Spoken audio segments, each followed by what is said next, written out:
बेच सकता हूँ और अगस्त का जो कॉन्ट्रैक्ट है उसको मैं खरीद सकता हूँ, राइट। तो अगर आपने जुलाई का कॉन्ट्रैक्ट बेचा होता तो 55.03 और 55.035 यहाँ लॉस होता, राइट।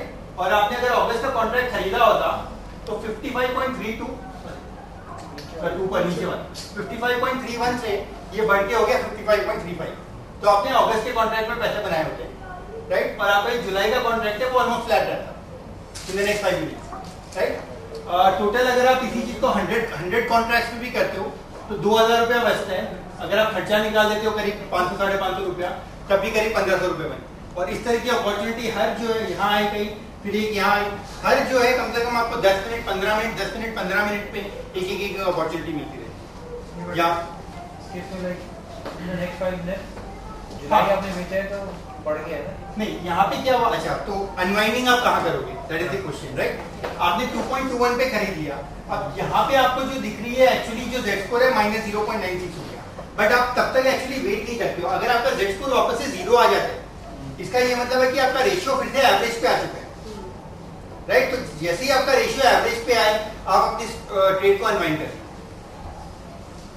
राइट। तो यहाँ पे जो मेरा रेशियो था एक्चुअली 0.995 था, राइट।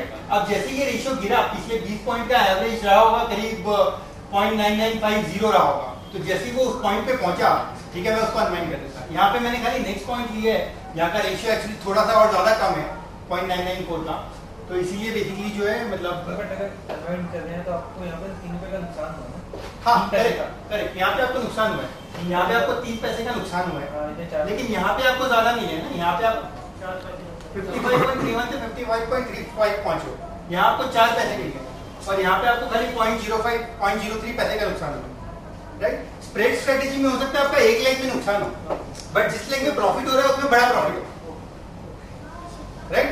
एक तो आपका ये रिस्क फ्री हो गया क्योंकि आपने एक जुलाई खरीद रखा है और एक अगस्त बेच रखा है, दोनों का मूवमेंट इन एनी वे जो है आपस में काफी ज्यादा कोरिलेटेड होगा, क्योंकि ultimately you are dealing with the same asset class.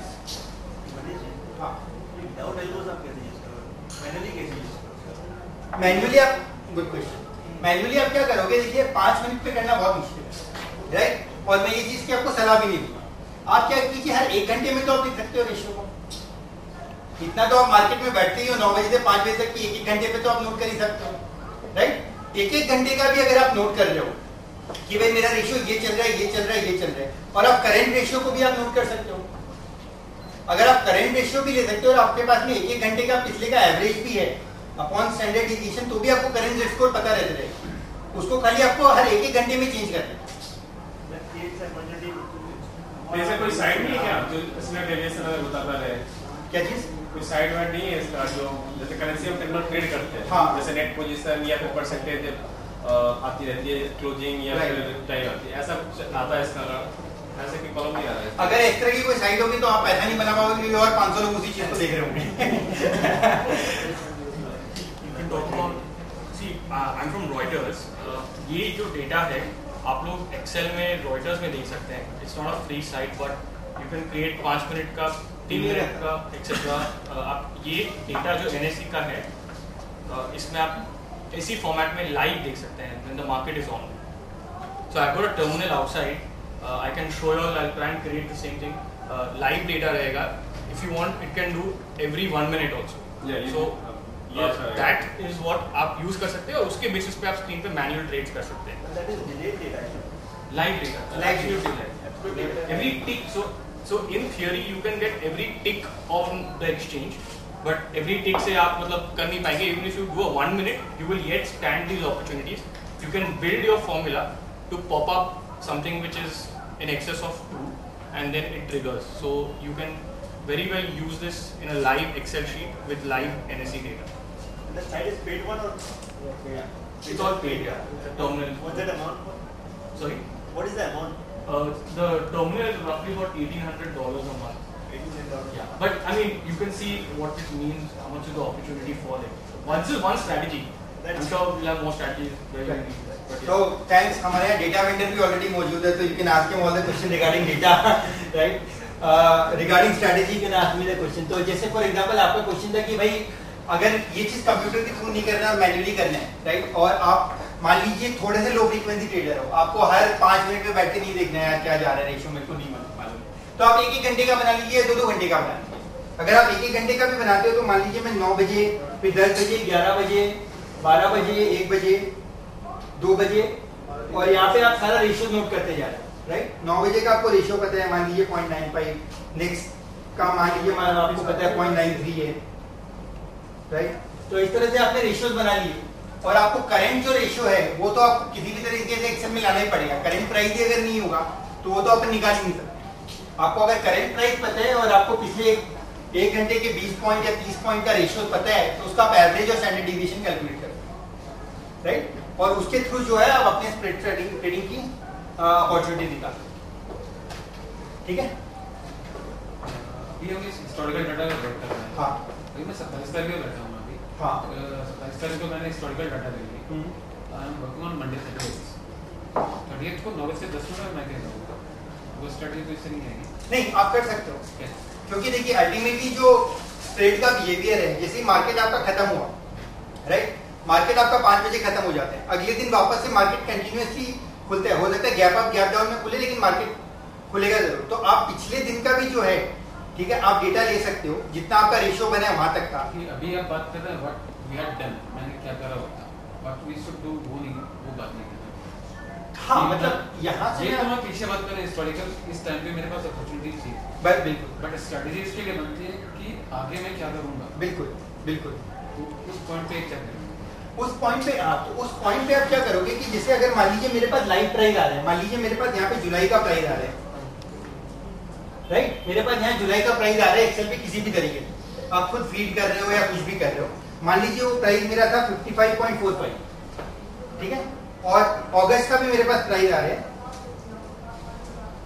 अगस्त का जो आपका प्राइस आ रहा है उस टाइम पे वो आ रहा है आपका 55.66 मान लीजिए, राइट।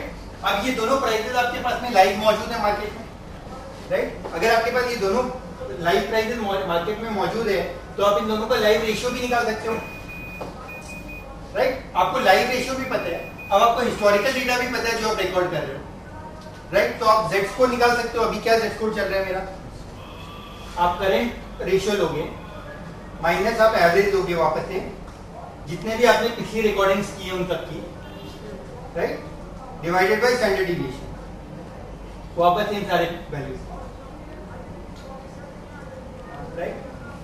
तो आप अगर ये करोगे तो आपको करंट Z स्कोर मिलते रहेंगे, क्योंकि आपको लाइव प्राइस पता है इसका। जैसे ही ये वैल्यू +2 से ऊपर गई या -2 से नीचे आई, आपको पता है कि भाई आप ऑलरेडी क्रिएट होगी, ठीक है।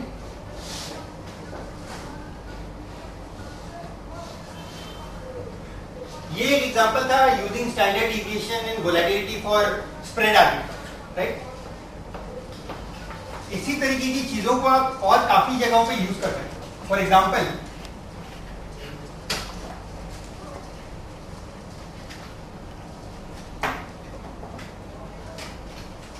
एग्जांपल आजकल क्या हो रहा है कि amongst all the asset classes, equity में तो वोलेटिलिटी बहुत कम हो गई है, राइट।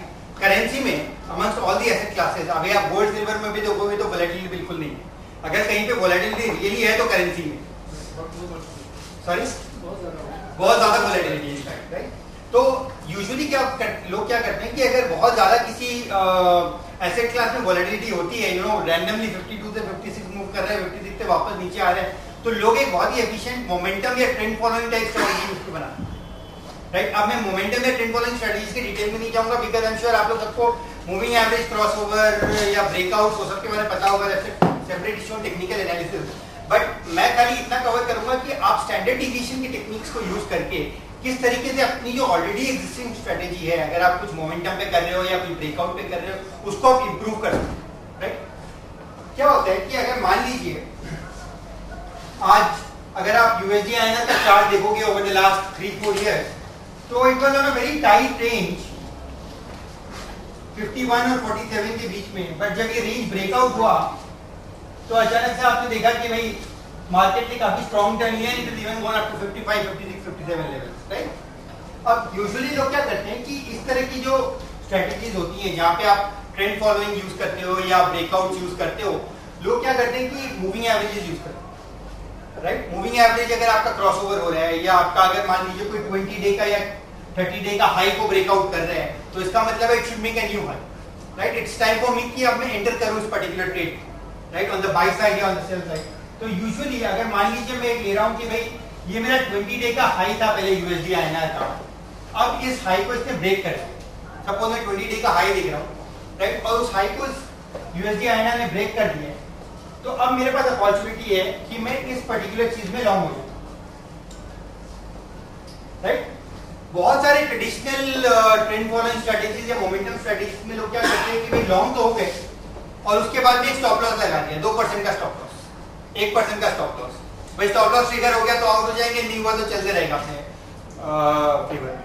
लेकिन इसमें प्रॉब्लम क्या होती है कि अगर कभी कभी आपकी करेंसी की या आपके एसेट क्लासेस की वोलेटिलिटी बहुत ज्यादा होती है, ठीक है, सपोज आपके ये जो यूएसडी INR के चार्ट है ये ऐसे मूव कर, राइट, इसकी वोलेटिलिटी इतनी ज्यादा है कि अगर आपने 1% का स्टॉप लॉस लगाया तो वो क्या होगा कि 1% का पहले आपका स्टॉप लॉस ट्रिगर करेगा और उसके बाद ऊपर की तरफ मूव करना चालू कर जाएगा। तो आप क्या करते हो यूजुअली कि भाई आपने 20 पीरियड या 30 पीरियड की आपके पहले तो वोलेटिलिटी निकाली, स्टैंडर्ड डिविएशन, कि मेरा ये स्टैंडर्ड डिविएशन इतना आ गया, राइट? सपोज यहाँ पे अब मैं परसेंटेज रिटर्न निकाल रहा हूँ, 1%, 2%, 3%, सपोज मेरा डेली का स्टैंडर्ड डिविएशन आ रहा है 1.5%, कि on an average let's say, right, 1.5% की मूवमेंट यूएसडी INR में हो सकती है। अब हमें पता है कि भाई 2 स्टैंडर्ड डिविएशन से ज्यादा अगर मूवमेंट आ जाए तो उसका 95% चांस नहीं है, राइट? तो इसका ये मतलब है कि अगर मान लीजिए आप डेली का रिटर्न निकाल दो यूएसडी INR का, सपोज मेरा जुलाई 1 का रिटर्न था से 0.5%, जुलाई 2 का मेरा रिटर्न था सपोज 0.6%, राइट, 0.3%, आपने डेली के रिटर्न निकाली, उसका आपको स्टैंडर्ड डिविएशन मिल जाएगा STDEV करके, सपोज ये स्टैंडर्ड डिविएशन आ गया 0.4%, राइट? तो अब 2 टाइम्स 0.4% इज 0.8%, यानी कि आप अगर मान लीजिए लॉन्ग कर रहे हो यूएसडी INR में भी एट अबाउट 51 लेवल, तो आप अपने क्लाइंट को बोल सकते हो सर अभी वोलेटिलिटी बहुत ज्यादा है, आप अपना स्टॉप लॉस जो है, अभी वोलेटिलिटी या स्टैंडर्ड डिविएशन चल रहा है 0.4 का, आप अपना जो स्टॉप लॉस है 0.4 into 2 यानी कि 0.8% से नीचे लगे, इंस्टेड ऑफ रैंडमली सेइंग कि भाई मेरी स्टॉप लॉस 0.5 पे होना चाहिए या 1% पे होना चाहिए, it should be the measure of कि भाई अभी करंट मार्केट में वोलेटिलिटी कितनी चल रही है, right? More is the volatility, आपका स्टॉप लॉस जो है और नीचे होना चाहिए, ताकि अगर मार्केट रैंडमली बहुत ज्यादा स्विंग भी ले before it actually start going into the trend, you are not chopped off, क्योंकि वोलेटिलिटी बहुत ज्यादा है, right? So that's a word on, अगर आप कभी भी मतलब कुछ भी ट्रेंड फॉलोइंग या मोमेंटम बेस्ड स्ट्रेटजी कर रहे हो और उसमें आपको स्टॉप लॉस लगाना है, ठीक है, तो आप इस तरह के कंसेप्ट यूज कर सकते हो of standard deviation and volatility to make sure कि आप नॉर्मल मार्केट के मूवमेंट में जो है चॉप्ड आउट होकर स्टॉप लॉस नहीं है।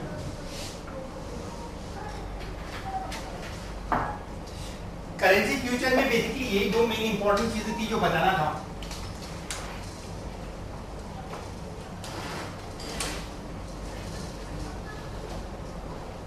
अब बेसिकली और एक इंटरेस्टिंग टॉपिक की तरफ चलते हैं जो कि है ऑप्शंस, राइट, करेंसी ऑप्शंस। अब थैंक टू NSE की इन लोगों ने NSE में करेंसी ऑप्शंस स्टार्ट किया ट्रेडिंग करने के लिए, which has not been started by MCX as yet so far, but they are still in the process of doing it.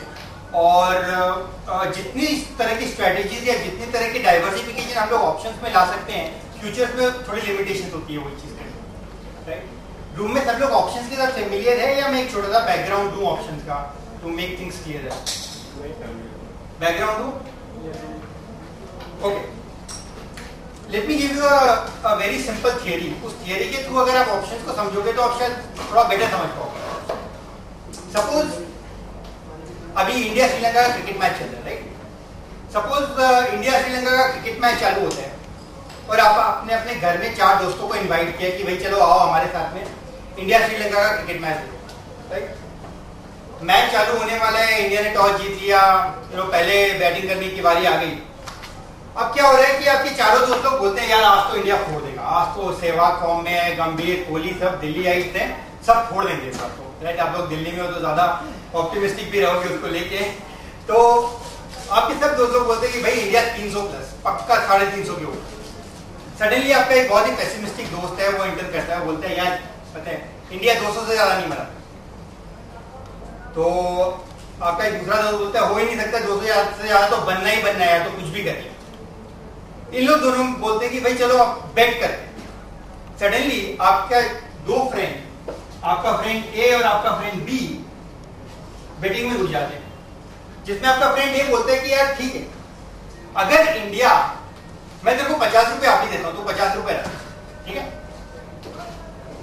मैं फ्रेंड ए जो है इसने 50 रुपया सीधा फ्रेंड बी को दे दिया और बोला कि यू नो व्हाट, अगर इंडिया 200 से कम बनाती है तो ये 50 रुपए तू रख लेना। मैं तो बोलता हूं 200 से ज्यादा बनाएगी। अगर 200 से ज्यादा कितने भी रन बनाएगी तुझे मुझे उतना पैसे देने पड़ेगा। अगर इंडिया 300 रन बनाती है, राइट, तो तुझे मेरे को 100 रुपए देने पड़ेगा, कि 200 से 100 रुपए, 100 रन ज्यादा तो 100 रुपए में। लेकिन अगर 200 से कुछ भी कम बना, राइट, तो ये 50 रुपए दूर, right. My friends, friend A and friend B have just got into a call option. It is as simple as friend A और फ्रेंड बी का रिस्क रिटर्न प्रोफाइल क्या हो जाता है? फ्रेंड ए ने बोला कि 50 रुपए तो मेरे अभी चले गए, कोई बात नहीं, राइट। इंडिया शुरू करती है 0 रन से, अगर 200 रन से कुछ भी कम बने हैं, राइट, तो उसके 50 रुपए तो गए, राइट। यानी कि 50 रुपए तक में अगर ये फ्रेंड ए का हम लोग ग्राफ देखें तो फ्रेंड ए जो है इतने 50 रुपए तो पहले ही 200 रन तक के लिए कुछ नहीं बना, राइट। 200 रन के बाद में इसका पैसा बनना चालू होता है, राइट। सच दैट 200 रन से अगर 1 रन ज्यादा बना, 201 रन बना, तो फ्रेंड भी इसको 1 रुपए देगा, राइट। अगर 50 रन ज्यादा बने, यानी कि 200 रन से मान लीजिए 250 रन बन गए, राइट, तो इसका ये मतलब है कि फ्रेंड बी फ्रेंड ए को वापस से पूरा का पूरा पैसा दे देगा, 50 रुपए दे देगा, राइट। अगर मान लीजिए 300 रन बन गए तो फ्रेंड ए को 50 रुपए का फायदा हो जाएगा,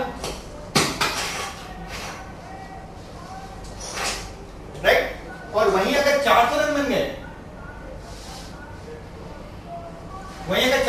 गए, तो फ्रेंड बी को, फ्रेंड ए को, राइट, पिज्जा देना पड़ेगा, right. So the whole idea is कि फ्रेंड ए जो है उसका मैक्सिमम लॉस इस पर्टिकुलर बेट में 50 रुपए, और जितना वो पैसा बना सकते हैं वो अनलिमिटेड है theoretically, right. Given the fact कि इंडिया कितना रन बनाती है उसको उतना पैसा मिलेगा। अगर आप फ्रेंड बी का ग्राफ देखो तो फ्रेंड बी का मैक्सिमम गेन इस चीज में खाली 50 रुपए, जो कि वो बनाएगा अगर 200 से इंडिया कम रन बनाती है, और थियोरेटिकली उसका जो लॉस है वो अनलिमिटेड है, राइट। अगर मान लीजिए सहवाग का बल्ला चल गया, हर बॉल पे छक्के मार रहे हो और 500 रन होती है, ठीक है, तो क्या होगा, उसे बेसिकली 200 माइनस 500 300 रुपए से वापस देने पड़ेंगे, right. This is basically a simple concept of something called as call option. Clear है? अब हम लोग इस कंसेप्ट को 2 स्टेप आगे ले जाए। सपोज बैटिंग चल रही है 200 रन की, सडनली आपका एक और दोस्त आता है और वो बोलते हैं यार 200 रन का तो मुझे आइडिया नहीं है, बट आई एम श्योर कि इंडिया 400 रन से ज्यादा नहीं बनाएगी, राइट। आपका ये फ्रेंड बी ने पहले ही ऑलरेडी एक 50 रुपए ले रखे हैं फ्रेंड ए से, राइट। अब एक फ्रेंड सी पूछते हैं, वो बोलते हैं कि यार इंडिया 400 रन से ज्यादा नहीं बनाएगी, सॉरी ये बोलते हैं कि इंडिया 400 रन से ज्यादा बनाएगी। फ्रेंड भी बोलता है चलिए तुम मेरे साथ भी बेट लगा ले, इंडिया 400 रन से ज्यादा बनाएगी नहीं, इंडिया 200 रन से ज्यादा नहीं बनाएगी, उसका बेट मैं ले रखा हूं। अब मैं बोल रहा हूं इंडिया 400 रन से ज्यादा बनाएगी नहीं, राइट। फ्रेंड ही बोलता है चल यार मैं तेरे साथ बेट लगाता हूं, लेकिन मैं तुझे 50 रुपए नहीं दूंगा, I give you only 5 rupees, right. Friend भी बोलता है यार आज तक हिस्ट्री में कभी इंडिया श्रीलंका, इंडिया पाकिस्तान कोई भी मैच ले लो, राइट, 400 रन आज तक ओडीआई में कभी इंडिया ने नहीं बनाया, यानी कि 5 रुपए तो मुझे फ्री में मिल रहे, राइट। आपका फ्रेंड बी जो यहाँ खड़ा है वो ये बोल रहा है कि 400 रन से अगर कम बने कुछ भी तो मुझे 5 रुपए तो मेरे पॉकेट में आ गए, राइट। और फ्रेंड सी के 5 रुपए चले गए। फ्रेंड सी को क्या लग रहा है कि यार 400 रन से अगर इंडिया ने कुछ भी ज्यादा बना दिया, जाने के लिए तो मेरे 5 रुपए जा रहे, मान लो कुछ भी हो गया, इंडिया ने 450 रन ही बना दिए, मेरे 5 रुपए गए, आने के लिए 50 रुपए आए, राइट। 400 से अगर कुछ भी ऊपर बना तो हर एक रन पे अगर मुझे 1 रुपए मिल रहे हैं, राइट, तो मुझे 50 रुपए मिल रहे हैं। अगर 4.5 इंडिया ने मार दी तो मुझे 50 रुपए मिल रहे हैं मेरे 5 रुपए के रिस्क पे, राइट। बेसिकली हो क्या रहा है कि आपका ये जो फ्रेंड है ये अलग अलग स्ट्राइक्स पे ट्रेड कर रहे हैं।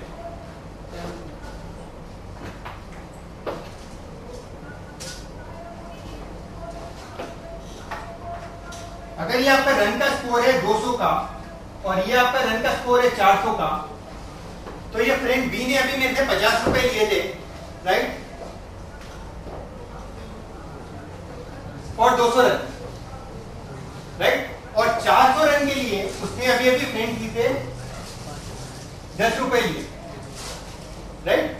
बेसिकली होता क्या है ऑप्शंस पे कि जैसे जैसे आपके स्ट्राइक्स, जिसको हम बोलते हैं, अगर आप ये रन को स्ट्राइक्स मान के चलो, 200 run, 300 run, 400 run, 500 run, right, जैसे जैसे आपके स्ट्राइक्स ऊपर की तरफ जाते रहते हैं, और अगर यहाँ पे हमने कॉल ऑप्शन का एग्जांपल लिया, राइट, और अगर आप कॉल ऑप्शंस पे खेल रहे हो और जैसे जैसे आपके स्ट्राइक्स ऊपर जाते रहते हैं आपकी प्रीमियम कम होती है, राइट। जो आपकी प्रीमियम की वैल्यू है जो यहाँ पे 50 रुपए पे खड़ी थी वो आगे 400 रुपए पे जाके 10 रुपए, राइट।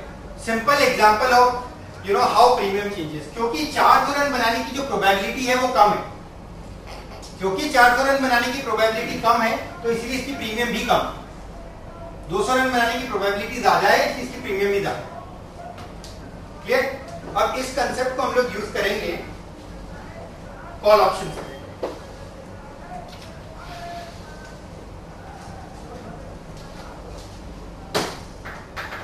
बहुत सारे लोगों को ब्लैक-शूज फॉर्मूला समझ में नहीं आता है। मैं बोलता हूं समझो मत, कोई जरूरत ही नहीं है समझने की। क्रिकेट मैच समझो वो ज्यादा इंपॉर्टेंट है। इस क्रिकेट मैच के अंदर अगर आपका जो फ्रेंड है बी, जिसने अभी भी रिस्क लिया है ए से और सी से 50 रुपए और 10 रुपए पे, राइट, उसकी क्या रिस्क है?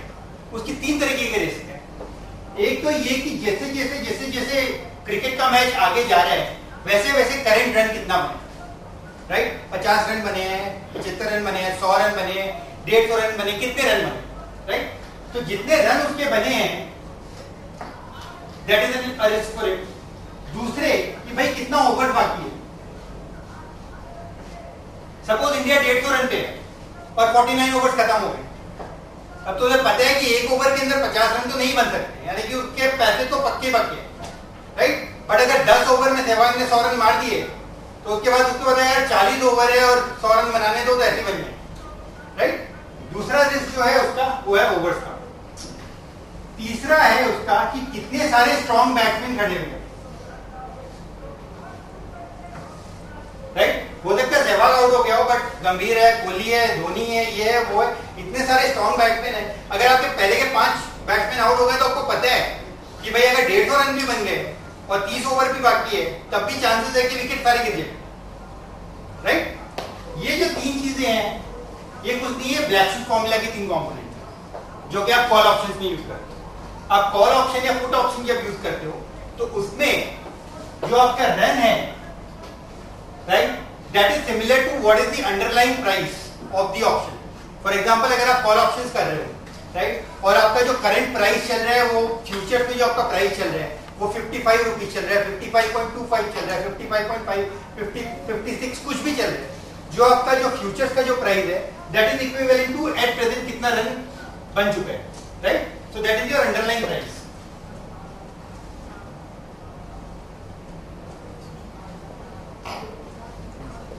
आपके जो ओवर्स हैं दैट डेमोन्स्ट्रेट कि कितना टाइम बाकी है। ऑप्शंस पे ब्लैक-शूज फॉर्मूला में अल्टीमेटली इट इज इंपॉर्टेंट कि कितना टाइम बाकी है उस पर्टिकुलर रन रेट को या उस पर्टिकुलर रन के स्कोर तक पहुंचने के लिए। सपोज कि आज एक्सपायरी थी, राइट, लेट सपोज कि आज के 12 बजे जो का जो प्राइस है उस पे बेसिकली एक्सपायर हुआ। 11:55 पे मैं आता हूं और बोलता हूं कि यार अब जो है मार्केट को 55 से 58 जाने के लिए in the next 5 minute what is the probability, right, what is the probability कि मार्केट 55 से 58 चली जाएगी इन द नेक्स्ट 5 मिनट। बहुत लो है, ऑलमोस्ट क्लोज टू 0। तो 5 मिनट के अंदर एक कोई करेंसी का मूवमेंट 55 से 58 हो जाए, राइट। बट वही अगर आप 1 जुलाई को अगर खड़े हुए हो और आपके पास 25 जुलाई की एक्सपायरी है, तो आपको पता है कि 25 दिन बाकी है, मार्केट 55 से 58 एकदम आराम से जा सकती है, right? The same concept applies to basically हम लोग जो क्रिकेट में ओवर्स की बात करते हैं कि कितना टाइम बाकी है उस ऑप्शन की एक्सपायरी को। जैसे जैसे ऑप्शन की एक्सपायरी की टाइम नियर आती जाती है, वैसे वैसे ऑप्शन का प्रीमियम जो है वो डिके करते हैं, राइट? पहले आपका ऑप्शन का हो सकता है कि प्रीमियम जिस तरह से हम लोग क्रिकेट की बात कर रहे हैं 50 रुपए, बट जैसे जैसे जैसे जैसे जैसे यहाँ पे अगर ओवर्स खत्म होते जा रहे हैं, ठीक है, लास्ट के खाली 5 ओवर बाकी है और 50 रन बनाने हैं, ठीक है, तो कोई भी आदमी बेट करने को तैयार नहीं होगा अपना 50 रुपया। 200 रन से अगर कम बने हुए कोई भी आदमी बेट करने को तैयार नहीं होगा। उस वक्त क्या होगा कि आपकी प्रीमियम गिर गई, 50 रुपया कोई देने को तैयार नहीं है, लोग बोलेंगे तू 10 रुपए के लिए चल मैं खेल सकता हूँ, but not for 50 rupees, right? This is something which is called the decay in the price of option. तो ये हो गया अपना options. Strong batsman, strong batsman जो है वो ऑप्शंस के रेस्पेक्ट में या प्राइसेस के रेस्पेक्ट में वोलेटिलिटी को डिपेक्ट करता है, डीके और एक वोलेटिलिटी। अल्टीमेटली कोई भी ऑप्शंस का जो प्रीमियम है वो इन 3 चीजों पे ही हमेशा निर्भर करती है। एक स्ट्राइक प्राइस भी होता है, but will get to this later. Strike price, underline price, time to decay मतलब टाइम टू एक्सपायरी और वोलेटिलिटी, राइट? तो ये 4 कंसेप्ट को यूज करके हम लोग बेसिकली ऑप्शंस के प्राइसिंग और किस तरह से स्ट्रेटेजीज बनते हैं उस पर थोड़ा सा नजर डालें। Not the, नहीं, it will be the spot rate. It will be the spot rate. Always.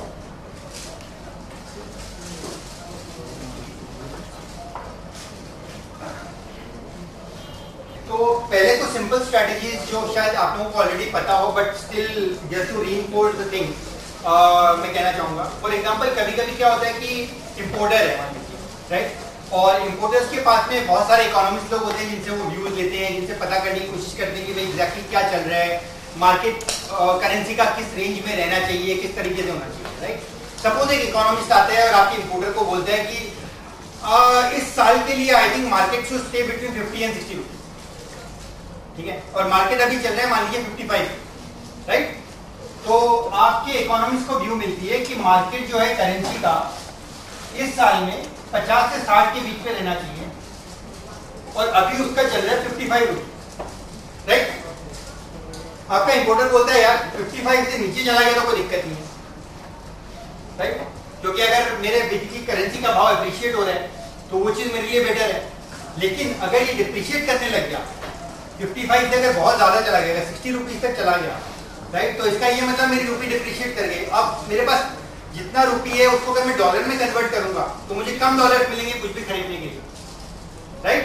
तो इंपोर्टर के लिए ये रिस्क हो गया कि 55 और 60 के बीच में अगर मार्केट घूम रहा है या 55 से ज्यादा चला गया, 60 हो गया, ठीक है, तो द चांसेस कि मेरे बुक में हिट हो या मेरा पीएनएल में हिट हो उसके चांसेस बढ़े, राइट? अगर 55 और 50 के बीच में तब कोई दिक्कत वाली बात नहीं है, I will make money on, right? तो इसमें एक इंपोर्टर किस तरीके की स्ट्रेटेजी कर सकता है? एक तो उसको पहले कॉल ऑप्शन खरीदना पड़ेगा, right, by giving some amount of premium, क्योंकि उसे बेसिकली इस रिस्क से बचना है कि अगर मार्केट 55 से 60 चला गया, ठीक है, तो मेरे फॉरेन एक्सचेंज में कहीं से थोड़ा पैसा बन जाए, राइट? और मैं इतना हिट नहीं हूं जितना एक्चुअली में मैं बुक में ले लूं अगर मैं हेज नहीं हूं, राइट? तो सपोज मार्केट चल रहा है 55 पे और उसने एट द मनी यानी कि 55 रुपीज पे जो कॉल ऑप्शन चल रहा है उसको उसने मान लीजिए खरीद लिया, राइट? उसको खरीदने का मान लीजिए उसने at that point in time 55 rupees का जो कॉल ऑप्शन चल रहा है उसका सपोज कीजिए कि प्रीमियम चल रहा है 1 रुपया, राइट? तो उसने 1 रुपए के प्रीमियम दे दिया,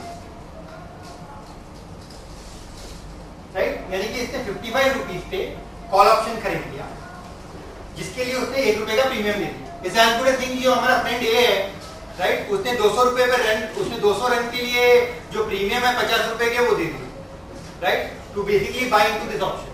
लेकिन अगर आप इस चीज को एक्चुअल रुपी का टर्म्स में कन्वर्ट करो और अगर एक इंपोर्टर की बुक बहुत बड़ी है, ठीक है, मान लीजिए वो 200 करोड़ का ऑयल इंपोर्ट करता है या 400 करोड़ रुपए का रेक्सिन इंपोर्ट करता है, तो उसको प्रोपोर्शनेटली उस अमाउंट में, राइट, उस अमाउंट में इस चीज की एजिंग करनी पड़ेगी। यानी ये जो 1 रुपया का आपको यहाँ पे प्रीमियम दिख रहा है, वो इन रियल टर्म्स हो सकता है 2 करोड़ हो, 4 करोड़ हो, 10 करोड़ रुपए, राइट? अब इतना हाई अगर वो प्रीमियम दे और कल ना मार्केट अगर 55 से 60 के बदले 55-50 के बीच में रह जाए, तो जहां उसको यहाँ करेंसी का फायदा होने वाला था वो उसके यहाँ प्रीमियम में निकल जाएगा, राइट? तो he has to also make sure कि ठीक है मैं तो 55 और 60 के बीच का रिस्क ले रहा हूँ, 60 से ऊपर गया तो कोई दिक्कत वाली चीज नहीं, मुझे अपना प्रीमियम थोड़ा कम करना है।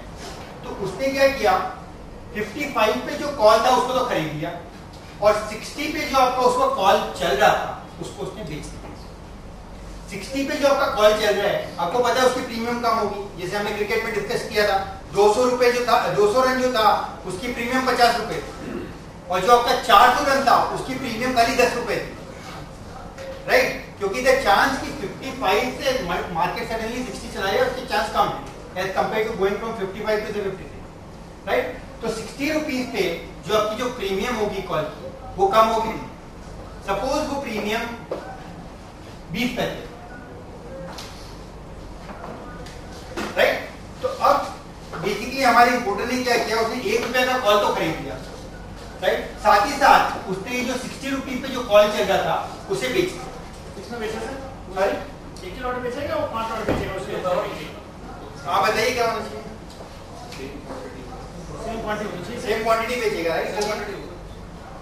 उसे बेसिकली कॉल स्प्रेड में खेलना है, राइट? उसे बेसिकली ये चीज नहीं करना है कि अगर 1 रुपया यहाँ खरीद लिया और 1 रुपया यहाँ बेच दिया, ठीक है, तो अल्टीमेटली आपका कॉस्ट तो जीरो हो गया, यहाँ पर रिस्क कितना बढ़ गया, आपने बेसिकली 5 टाइम इस कॉल को राइट कर रखा है, ठीक है? अगर किसी भी कारण से मार्केट चढ़ गया तो chances of loss become very high, right? तो इक्वल अमाउंट में बेचेगा, अगर 1 रुपया यहाँ से गया तो यहाँ से 20 पैसे तो आएंगे, नेट नेट उसका जो रिस्क रहा वो 80 पैसे जो है वो उसने प्रीमियम में दिए, राइट?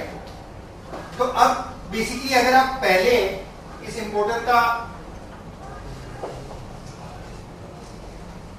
अगर उसने खाली कॉल खरीदा होता 1 रुपए पे, तो उसका जो ग्राफ होता रिस्क रिटर्न का वो कुछ इस तरह के होगा, राइट? ये आपका अगर 55 रुपीज है, राइट, इसने 1 रुपया का प्रीमियम दे दिया, 55 रुपीज तक जो है उसका बेसिकली लॉस रहा।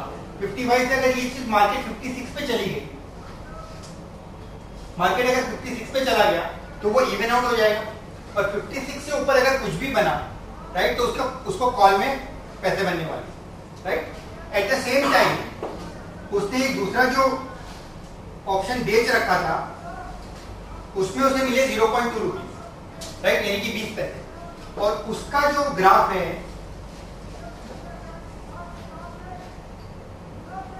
अगर ये मेरा 60 रुपया है तो 60 रुपए के बाद में लॉस होना उसमें चालू है, राइट? यानी कि 60 रुपए तक जो है उसका जो 20 पैसा है दैट इज इंटैक्ट, लेकिन अगर 60 रुपए से कुछ भी मार्केट बढ़ जाए तो क्योंकि उसने कॉल बेच रखा है और मार्केट चढ़ गया, ठीक है, तो उसको लॉस होना चालू हो जाएगा, राइट? इन दोनों ग्राफ को अगर आप सुपर इम्पोज करोगे तो बेसिकली हमारे जो इंपोर्टर है उसका आएगा कि नेट उसने दिए हैं 80 पैसे, राइट, क्योंकि 1 रुपया इसने यहाँ प्रीमियम दिया है और 20 पैसे यहाँ इसने प्रीमियम ले लिए, तो नेट उसको मिला 80 पैसा उसको एक्चुअल प्रीमियम में लगा, राइट? और उसका जो ग्राफ है वो होगा इस तरह का कि 55 रुपीज तक उसको कोई प्रॉब्लम नहीं होगा, 80 पैसा जाते रहेगा उसका, उसके बाद उसका चढ़ना चालू होगा, और ये जो आपका 60 रुपीज है उसके बाद में भी उसे कुछ पैसे नहीं मिलेंगे, राइट? लेकिन क्योंकि उसका व्यू 55 और 60 रुपीज के बीच का है, उसको 60 रुपीज से ऊपर का व्यू नहीं लेना,